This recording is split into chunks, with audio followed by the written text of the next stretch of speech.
Hi, everybody. I'm Loretta Lynn. Welcome to Hurricane Mills and our haunted house, okay? Y'all have a good time.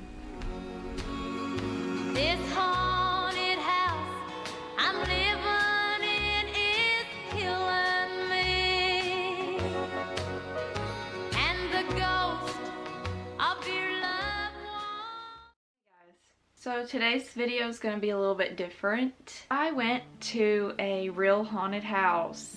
The house you just saw, I was there a few days ago. You'll want to hear what happened. I'll tell you about what happened, a little bit of the history behind it and all kinds of stuff. I find it really interesting. And story time.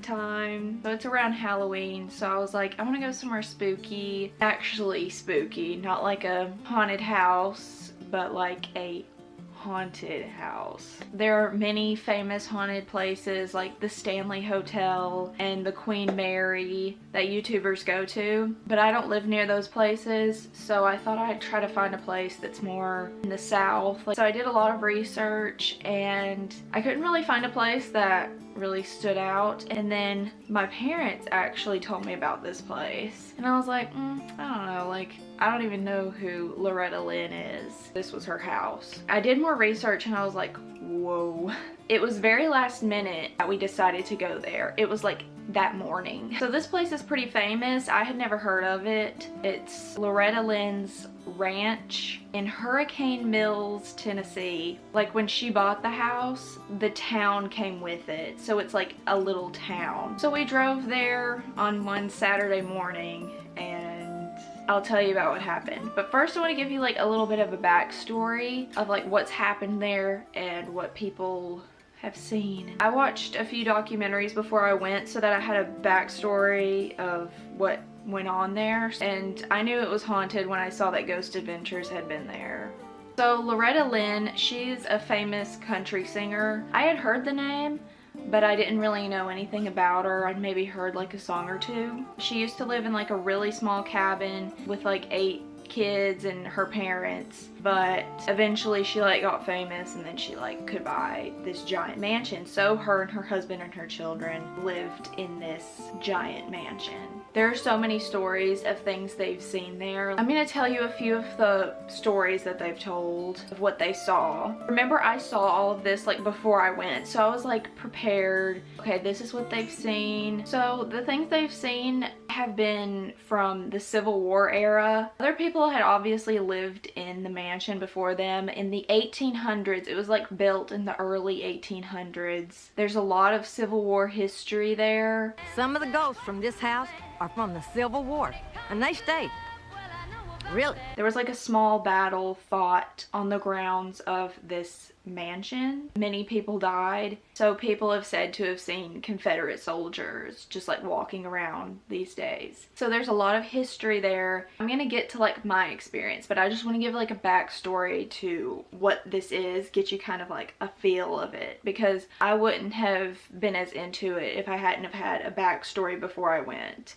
And then when I got there, it says, just get ready. I've seen ghost shows where they're talking about a place and people are telling ghost stories. This place, something about it, it's like, it seems so realistic. There have been lots of stories. Most of them have happened in broad daylight. You would think like stuff like that would happen at night. No. A visitor was fishing in Hurricane Creek and they looked up at the bridge and saw a Confederate officer crossing the bridge, and then he just suddenly disappeared in broad daylight. And also someone took a stroll by the river and they saw 2 Confederate soldiers sitting at a campfire, and I'm like, did they make the fire? That's what I was wondering. So those are just a couple of like visitor sightings. There have been a lot more. Our tour guide was like, we see this all the time. We have multiple people a week just coming up and being like, hey, look at this picture of like this person that wasn't there. So inside the house, there's a room upstairs called the Brown Room. That's a room that like has had a lot of activity. So one day Loretta's son was sleeping upstairs because the Brown Room was his room, and he woke up and he saw 2 men standing at the edge of his bed. He ran out and never slept in there again. I ain't no sense in staying in there no more. Now I moved in that little bathroom. Yeah, I didn't like the brown room. And another time, her other son was sleeping in the same room, and he fell asleep with his clothes and shoes on. He started feeling like pulling at his feet, and he woke up and there was a man trying to pull his shoes off. There was also one time with a tour guide, which this one scared me. There are stairs in the house, and there's a whole wall of albums right next to the stairs. And the tour guides usually stand up a few steps on the stairs, showing Loretta Lynn's albums. She wasn't supposed to touch them. Loretta Lynn herself told her, don't touch the albums. Don't do it. And she starts touching them. One of the people touring was like, who's that man behind you? And he pushes her down the stairs.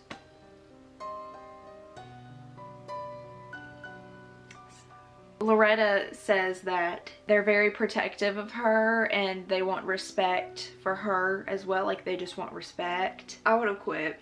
I would have quit. A lot of the sightings they've seen that are like men, they say it's old man Anderson who used to own the house, and he doesn't want people like messing with stuff. And like another time, another tour guide was in the house and all of the albums went crooked, and there's like a full wall of albums. Like the front door was locked and she couldn't get out, and then they finally got out. And then they came back in with like a new group of people for a tour, and they were all straight again and the door could open. I stayed right away from those albums. There have been lots of people hearing people walking around upstairs. Upstairs seems to be like... And another thing a lot of people have seen is a woman in white with like a bun in her hair, in her 30s. She used to live there with her husband and his father. Loretta Lynn's daughters, they had a room upstairs and they saw her. And Loretta herself has seen, she's seen a lot. Like, she's been through it. She saw her up on the balcony and she asked the person there, who is that up there? And they were like, there's no one here. No one. So that's a little bit of a backstory, just to paint the picture for you. Let's get into my experience of what happened. We didn't know what time the tour was. There are tours all throughout the day, I think. We just so happened to get there like a few minutes before our tour started. It was $30 a person.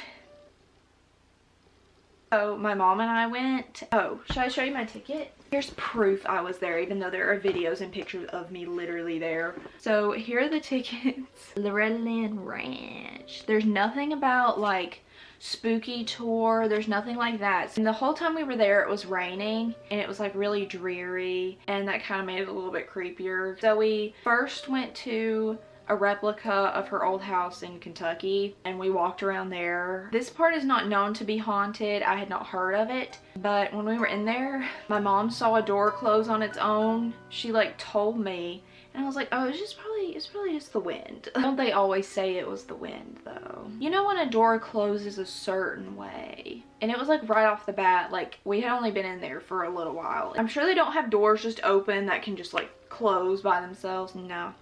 I don't think my mom would say that if it wasn't something weird. I was like up ahead of her, I think, and no one else saw it. And she said that she like looked around and was like, did no one else just see that? This is foreshadowing too. Oh. I've heard people say this, like when they see something and they look around and like no one else happens to see it, which is kind of weird.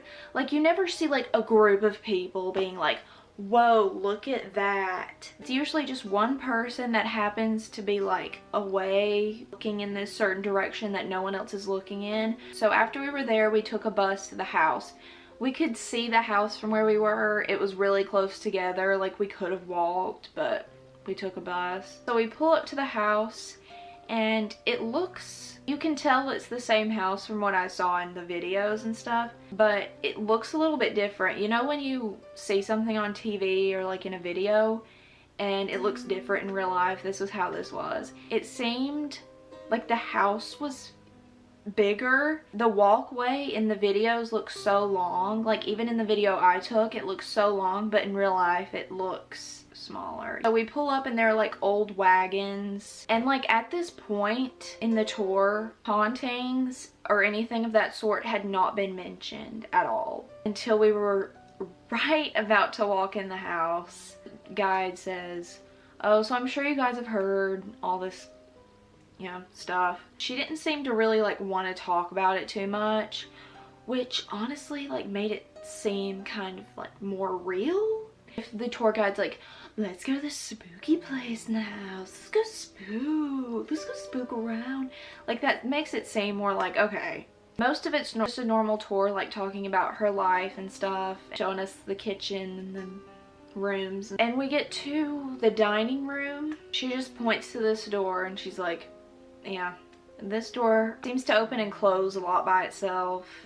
On to the next thing. And we're all like, it gives you that like kind of weird, eerie feeling. Wow, that door right there, stuff has happened. Yeah. By the way, as you're looking at the pictures, you're probably like, why is this place decorated for Christmas? Southern Living magazine was there like a week before with Loretta Lynn, and they took pictures for Christmas. So that's why, honestly, made it feel like less creepy and more homey. Then, this is when it starts to get real.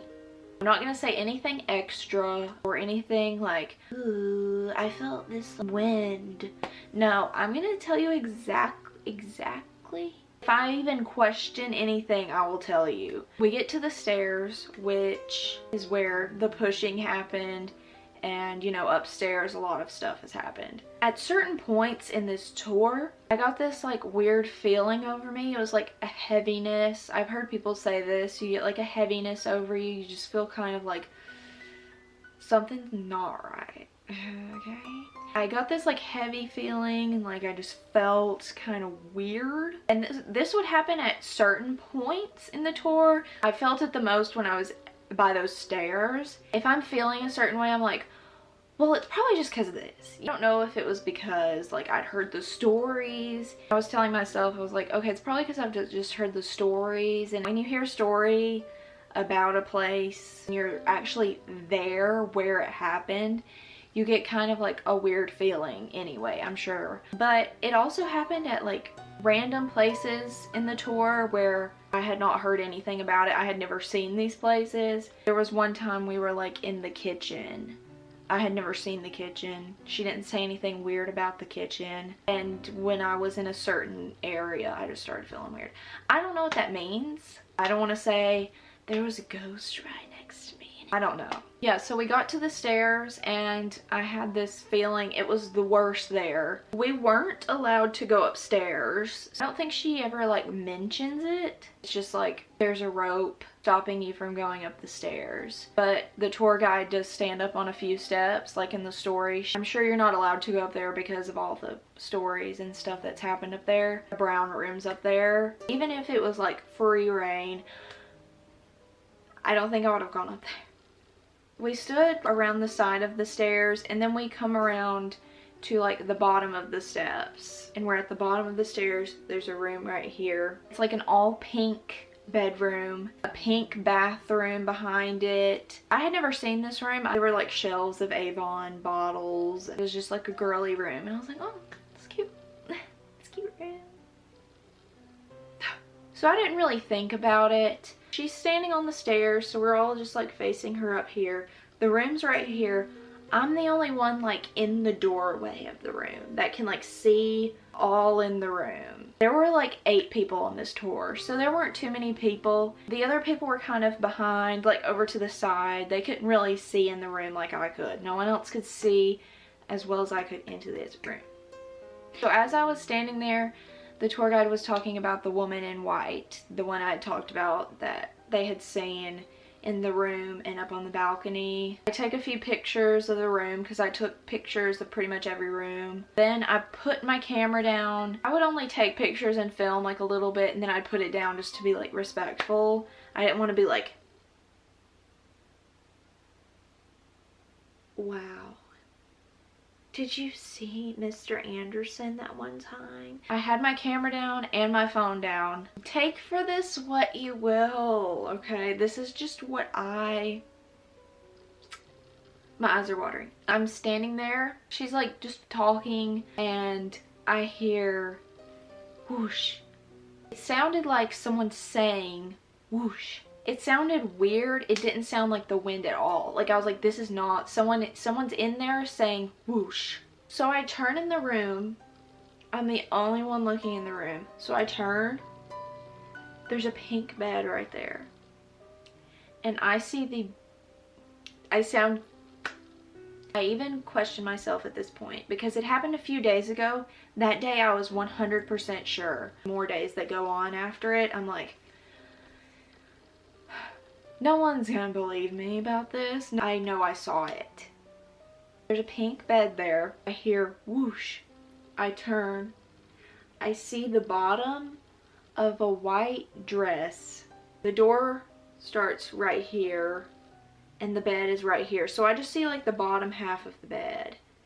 And I see a white dress going past. I saw it for maybe 1 to 2 seconds. It was there. Okay, when I think of stuff like this, I'm like, oh, it's all transparent. You can't really see it that well. It was like there. And there was like a glow behind it. I just remember seeing like flowing just like this, going over the bed. Like someone was walking on the bed. I don't know. And so I see this. I stand there and no one else saw it, of course. And I just kind of look around. I'm kind of frozen. Like at that moment I was like, I literally just saw the woman in white. I literally just saw it. I didn't see a face or anything, obviously. I just saw like the bottom. I heard whoosh and then I saw that. And I was like, okay. I just kind of froze and I look around like, did y'all just see that? Just like my mom said she did earlier. So I didn't say anything. I wasn't gonna be like, excuse me, tour guide, I just saw the woman in white over there. This is why when people have told these stories, they're like, I thought it was a person standing there, but it just wasn't. Because I was like, okay, if it's like some transparent, like weird looking thing, like you're not gonna think that's a person. But it looked like it was there. It looked like a dress. I don't know if my mind was just like, we're gonna picture this right here and freak you out. I don't know, but I saw it. So all of my cameras and everything just happened to be turned off. After a second of being in shock, I turn on my camera and I zoom in right where I saw it. There are some people like asking questions about the ghosts and stuff, and she said within the past week there have been 2 people that were on the same tour, both come back to her and show her pictures of a woman in white with a bun in her 30s. Where are those pictures? I want to see them. I haven't seen pictures that people have taken of stuff there, but she said there's a lot. She said there's orbs, blurry pictures, clear pictures. So I was like, oh, okay. Well, maybe later I'll like look through my pictures and just do a little bit of sleuthing to see if I can find anything. Later that night, I was looking through my pictures. I'm on the pictures of the room, so I'm kind of like zooming in on these pictures. I took the pictures right before I saw that. This is a picture of the room, and I zoom into this picture, and in the exact place where I saw that. I zoom in and I see, oh, there's a weird blue light there. That's kind of weird. There's a blue light. You can even see it on the camera. Right there. I mean, it could be a glare, but it's there. I don't know, sis. I don't know. Back to when we were there. We walk outside. My mom says to me, I just saw the door open and close by itself. She said she saw it go like that by itself. And there have been lots of stories about that door, that exact door, like locking itself and closing itself. And of course no one else saw it. Their doors were really not having it. Neither of us are like, ooh, let's like find something spooky. No. We went into this like, oh, well, maybe we'll hear a few stories and we'll just like get some footage and just tell a few stories about like what people have seen. And before we leave the town, I go back up to the front of the house because I didn't get to go up to the front to like the gate and everything. And as I walk up to the top of the steps, the wind was blowing a lot and the weather was bad that day, but the wind starts howl. Like, this is probably some of the worst wind I felt just with me standing outside, and we have tornadoes and stuff. So we were like, we should probably get out of here. We're like in the middle of nowhere basically. So there are trees everywhere. The wind is howling. So you know what those two put together. Branches start breaking. Everything's blowing everywhere. At one point we were like, we've got to find an open area. We've got to stop. And we've got to wait for this to pass. So we stopped the car. At one point I thought the car was gonna flip over because the wind was so bad. That was probably a valid thing to be afraid of, the car flipping, because we later found out that two 18-wheeler huge trucks were flipped. There were horses outside, there were people outside. It was a really scary experience. Like, at one point we were like, we're in the middle of a tornado right now. We saw many trees pulled up from their roots, like big trees, stuff flying through the air. While we were in it, we thought it was just like really bad wind or tornado, but it turned out that we were in the middle of a, let's see, I have it written down. It's called a post-tropical cyclone. And I was like, we're too far like inland, aren't we? But apparently not. Threatens to bring tropical storm or hurricane force winds to land areas. It took us about 3 hours to get out of there. There were power lines down, there were trees down. I think they're still closed after a few days because they said the power would be out for a few days there. So I found this picture on Twitter. I think it was Loretta Lynn's granddaughter posted this. I saw this picture of this tree that was knocked down right in front of the house, and I was thinking, oh, I was just there a few minutes before that happened. Let me end this on a light note. While we were waiting for a tree to get moved out of the road and there was a line of cars, this lady gets out of her car and she opens her trunk. And I guess she had just been to the grocery store. She makes a sandwich out of her trunk and is walking around by the cars eating it. And I was like, can I get a turkey and ham sandwich, please? Like, it was a day. So yeah, that was my haunted experience. Anyway, thanks for watching and thanks for joining me in Spooktober. It got too real.